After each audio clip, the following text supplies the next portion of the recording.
So let's talk network marketing. We're talking network marketing, multi-level marketing, any form of network marketing that you're in. Adrian is here to sort of fill us in terms of how subconscious surgery can work for you. So over to you, Adrian. Thank you. Multi-level marketing. I mean, I've got quite a number of clients in the multi-level marketing arena. Mm-hmm. And the main things which I find that hold people back, first of all, is what I call the emotional financial glass ceiling. Okay. There's some videos that I talk about this, mm-hmm. and I actually demonstrate ways you can test it through the muscle testing, the psychokinesiology. So for the benefit of this audience, just give us an idea, a short description of what that is. Well, quite simply, everybody's heard of a lie detector. Yeah. Now, a lie detector measures physiological responses in the body mm-hmm. when you tell a lie. Yeah. So when you tell a lie, mm-hmm. what happens is it goes against your core belief. So you think you're going to get found out. Yeah. You think you're in danger for lying. So it stresses you. Yeah. So the fight or flight response is activated. The fight or flight response is you want to either fight for your life mm-hmm. or run for your life. You think your life's in danger. Mm-hmm. So a couple of things happen. First of all, your blood starts pumping. Everybody knows when they get nervous, the heart starts beating hard. Yeah? And it's like pouring you sweat. And you start sweating, that's right. Because you're getting ready to run or fight for your life. Mm. You're going to generate heat. So you need to keep cool. So you preemptively start sweating. Yeah. So the other thing that happens is that you have a conflict in your brain. Okay. So it's called cognitive dissonance. Mm-hmm.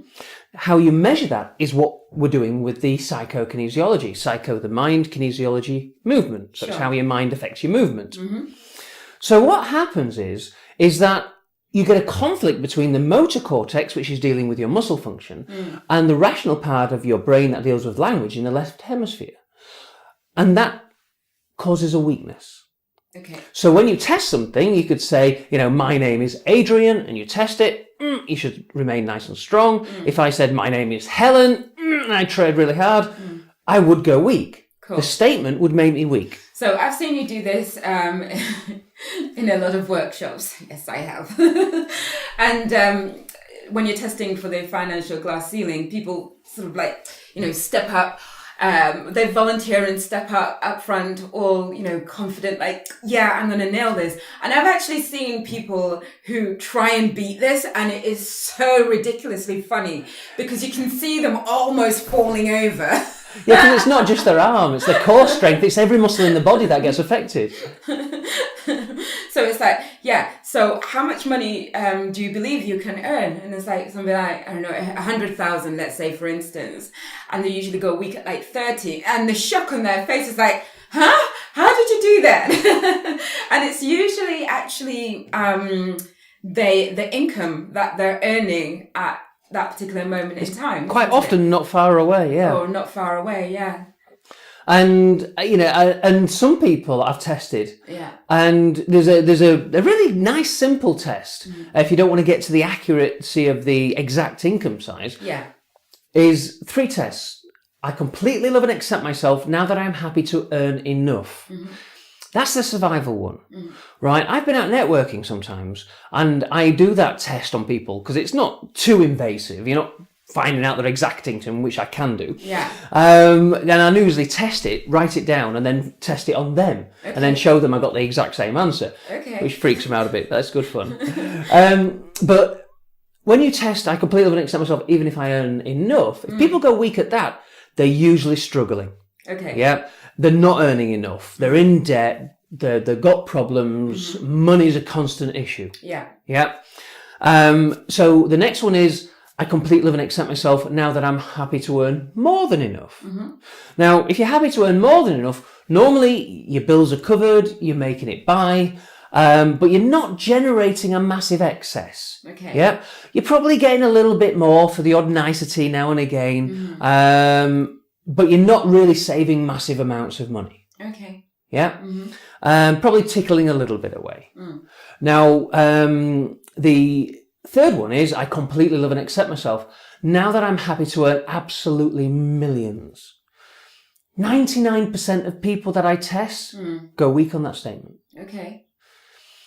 So why, give us some sort of explanation as to why they actually go weak on that. Well, it's a lie to why them. the majority of people actually go weak on that. Yeah, just simply, it's a lie. They don't have a belief structure and confidence deep down inside them that supports earning millions. But they don't actually know at the time that it's a lie because it's lying deep in their subconscious. That's right. So it's in conditioned. the meantime, they are like working their butts off day and night, and they're not getting any further on from where they are. So if you're one of these people, and I'm sure there are plenty of you out there, if you're one of these people, then you might actually want to get in touch with Adrian and just kind of test a few things and see what's going on there in your subconscious. Otherwise, you're literally, okay, I don't want to say wasting your time, but you're spending a lot of time and energy probably actually focusing in the wrong areas. Would you agree? Yeah, you're not maximizing your time. Okay. That's probably a better way of putting it because,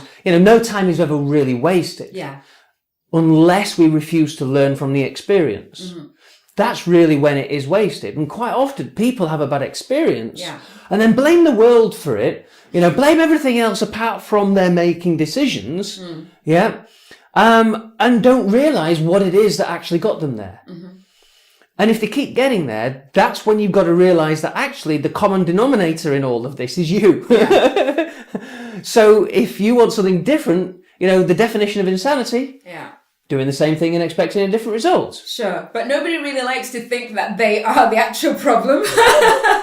That's ego. And in actual fact, that if there is a problem in your life, you are causing it. You may not realize it, but there is something that you are doing to actually cause that issue time and time and time again.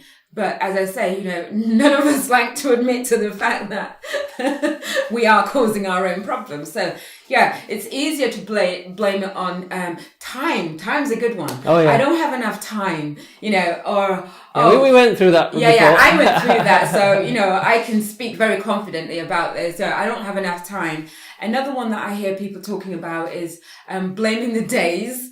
Oh, it's Monday. Everything always goes wrong on a Monday. Or a Friday. Nobody's interested in buying on a Friday. Yeah, again, there goes your negative Tourette. So can you start to sort of see and appreciate where I'm coming from when I say that a lot of the times the problem lies within us and it's not really an external factor. Going back to multi-level marketing. So we were talking about potentially the issues are that people face in network marketing or multi-level marketing, and how subconscious surgery can actually help them to overcome those issues. Yeah. So the other very common emotional block that I find with multi-level marketers is actually their belief in what they're doing. Yeah. And the way you test this, again, you can test this all at home with a partner, just learn the muscle testing. And what you do is you say, right, on a score of 1 to 10, how much I believe I can achieve the success I desire from this multi-level marketing business. Mm-hmm. 10 being, I believe 100% I can get the success I want. And 1 is, I haven't got a single tiny belief that it's just pyramid selling, it's all a scam, I better run now. Yeah? So 1, you believe it's 100% authentic and you can do it. The other is, it's a load of rubbish and you shouldn't be doing it. Okay, so you set that intention. So you say, right, so I'll say, as Adrian, on a score of 1 to 10, my belief in achieving it, 100% is, 10 is 100%. I score a 1 and test. So it's important that you don't tense up before you test. Yeah? You're overriding the signal. What you want to do is get the test after you've said it. So you'd say, right, I score a 1 and push. Yeah? So in that process, you're relaxed until they start pushing. Yeah? So I score a 2, tense. I score a 3, tense. I score a 4, tense. Now what should happen is at one point, you will go weak. And very, very common, I find people hovering around the 4 to 6 mark. So if you score a 4 or a 5, well, 4, it means 40% of the time, yeah, you've got a belief that you can do it, right? But 60% of the time, you believe you can't do it, or you shouldn't be doing it. Yeah? If you're 50-50, that means half of the time you're really fired up and raring to go, but the other 50% of your time, you're thinking that this is too hard work, too stressful, nobody's interested, I'm never going to get there. And if you've got these conflicting beliefs, it is like an emotional roller coaster. You're up and down all the time. And you're just doing the cha-cha-cha. You're going 2 steps forward, 2 steps back, 2 steps forward, 2 steps back, but going nowhere. It becomes quite a bit of a repetitive and boring dance, doesn't it? It does. It does. And it's so frustrating. And it's just because for some reason internally, you are telling yourself, actually, no, I don't fully believe this. Now, the problem with that is like attracts like. So you will actually go and talk to people and be really engaged with people who will also only ever have a 50% belief they can do it. Which means they're going to go nowhere. And that means you're going to go nowhere. Yeah. Yeah. And eventually, people will get bored and fall off the end. Yeah. Yeah. So this is a fundamental thing that you need to identify, because if you have that inside you, that's the reason why you're not going anywhere. Test it, find it, remove it. When you remove it, suddenly things will change. Yeah. You will start attracting the right people. You will start having the right mindset. You will start having the right regular belief. And if we can take this emotional muscle where you are 90 to 100% confident you're going to achieve it, well, you will actually do whatever it takes to achieve it. Yeah. You won't have any fear of doing that because you know doing that's going to lead you there. You've got to get so many no's to get so many yeses. Yeah, I mean, we recently did an introduction workshop for a very well-known international multi-level marketing brand. And looking at the audience and some of the feedback, well, a lot of the feedback that we got back after the workshop, this was quite a revelation to these people. It was like, wow, you know. I mean, some of the comments we were getting back was, wow, in just those 2 hours, Adrian managed to completely change their lives and the way they thought about their businesses and their downline. And some of them hadn't actually realized that their own energy is affecting sort of their downline and the people around them. And so whatever they were doing was, affecting everybody else. If they were only putting in like 30% of the effort, then so was the downline. And then they would wonder why perhaps everything seems to come to a standstill, or it's not going very far. And so if you're in that position, again, you might want to get in touch with Adrian, and he will he will definitely I would say shock you, but in a really, really nice way. So don't be scared.